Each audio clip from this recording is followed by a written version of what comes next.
I wasn't scared when I ordered the Uber. I was pissed. Long shift, lukewarm craft beers, coworkers pretending we were all one big happy family. The whole night had that dry paper cut kind of exhaustion. I just wanted to get home, eat something trashy, and fall asleep on the couch. I stepped out into the Reno evening, that fake orange glow from the casinos floating above everything like a bad filter. The air felt static heavy, the kind of night where sound shouldn't echo, just hangs in place. I confirmed the ride, easy. Driver, Marcus. Car, silver Camry. ETA, 4 minutes. I walked to the curb outside the office park, watching the little car icon crawl toward me, and then stop, sit there, then jump forward like the GPS was drunk. The app chimed, arriving now, check the license plate. The Camry turned onto the street, headlights sweeping past me. It slowed again, then rolled a few feet forward as if it wasn't sure where to stop. The brake lights fluttered like he was tapping them nervously. I stepped toward the back door and tugged the handle. Locked. Tried it again. Still locked. The driver's window lowered exactly 2 inches, so precise it felt mechanical. "Who are you waiting for?" he asked. You," I said, holding up my phone like an idiot badge. "Tyler, going to Sparks?" His eyes, in the thin opening, were intense in a way I can't describe. Focused and startled at the same time, like someone bracing for something to leap out of the dark behind me. "Yeah, I got a Tyler to Sparks, but that's not you."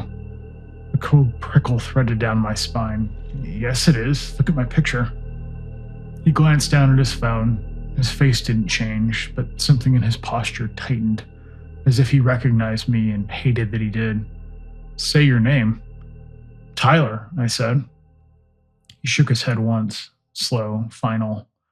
"That's not how you said it before." Before? What does that even mean? "Just let me in." His gaze flicked over my shoulder again. He studied the empty sidewalk for so long, I turned to look at myself, half expecting some other version of me to be walking up the block from behind me. Then he sighed, quiet, resigned, like someone accepting a bad outcome. "Back up," he said. I stepped away. The locks clicked. I got in and muttered a frustrated "thanks." He didn't respond. He just said very quietly, "Please don't do that again." The tone wasn't scolding, it was pleading, like he thought I'd barely avoided something. We pulled out onto the street, the soft GPS voice telling him to head for I-580. For the first couple of minutes, neither of us spoke. He kept checking the rearview mirror, not glancing, checking, eyes darting between my reflection and the space over my shoulder. At one point, he reached up and adjusted the mirror without actually touching it, his hand hovering an inch away like he didn't want his fingers near his own reflection. "You come straight from work?" he asked finally. "Yeah," I said. "Why?" He shrugged, but the gesture looked rehearsed, like he'd practiced, acting casual. "Just making sure you remember." "I'm tired," I said, "not drunk." "I didn't say drunk," he said. Something about the way he said it made the air feel thinner. "Look," I said, "what was that back there? You said I wasn't me?" His knuckles whitened on the steering wheel. "You're not," he said. Not the same as last time." A strange pressure pulsed behind my temples. "Last time?" He nodded. "We met Saturday night. Well, Sunday morning, technically, 1:14 a.m. My stomach twisted. "No, we didn't. I was home on Saturday." He breathed out through his nose. "Right, that's what you said then, too." I felt myself lean back slowly, as if something unseen had pushed me. He continued, "You got in my car, same pickup spot, same name in the app, same face, but you wouldn't tell me your name. You kept saying it wasn't safe." My throat tightened. "You begged me not to take you home. Said he'll still find me." That exact wording felt like a cold hand closing around my ribs. That's not something I would say, I whispered. I know. That's what I thought too. The casinos blurred past like neon ghosts. No pedestrians, no movement, just a city holding its breath. You kept looking at the back seat, he said. Not out the window. Not at me. At the empty seat, like someone. My fingers curled into my palms.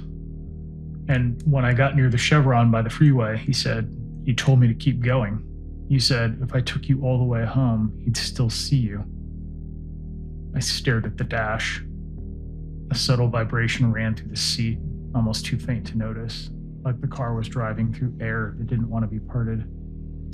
Who would see me? I asked. You never said, he replied. Something about that answer felt wrong, like there was more, but he was intentionally holding it back. We turned toward my neighborhood. The porch light of my building glowed dim and sickly, flickering once as if reacting to our arrival. He slowed to a stop. I didn't move. Look, I said, voice shaky. Whatever you think happened, it wasn't me. Maybe you had two people with the same name. Maybe the app glitched. He nodded. Maybe. But he didn't sound convinced. He sounded hopeful that I'd believe that. He ended the trip. I opened the door. Hey, he said suddenly. I froze. I hope this version of tonight goes better. My pulse hit my throat. What does that mean? I said. He met my eyes in the mirror. His expression was exhausted, like someone reliving a nightmare they couldn't prove happened. Just go straight inside and don't order any late rides for a while. I shut the door. He pulled away too quickly, tires hissing on the pavement. Once inside, I locked the door, slid the deadbolt, and opened the Uber app because I had to see it. Tonight's ride was there, and under it was Saturday's. 1:14 a.m., same driver, status, rider identity unclear, trip ended early. I tapped it. A map opened, showing the 3-block line to the chevron. A note below. Rider requested stop. Rider said he'll still find me. My stomach twisted. When I backed out, my name at the top of the app flickered. Not a glitch, more like a wrong answer correcting itself. For one heartbeat, it said, "Who are you?" Then it refreshed. I set the phone down. I didn't sleep. Maybe I had seen it. Maybe I hadn't. I was tired. It was late. When I finally drifted off, I dreamed I was sitting in the back of that same Camry. Only this time I was the one watching, staring at myself in the mirror as tears slid down his cheeks. He kept whispering, in a shaking voice not quite my own, "Don't take me home."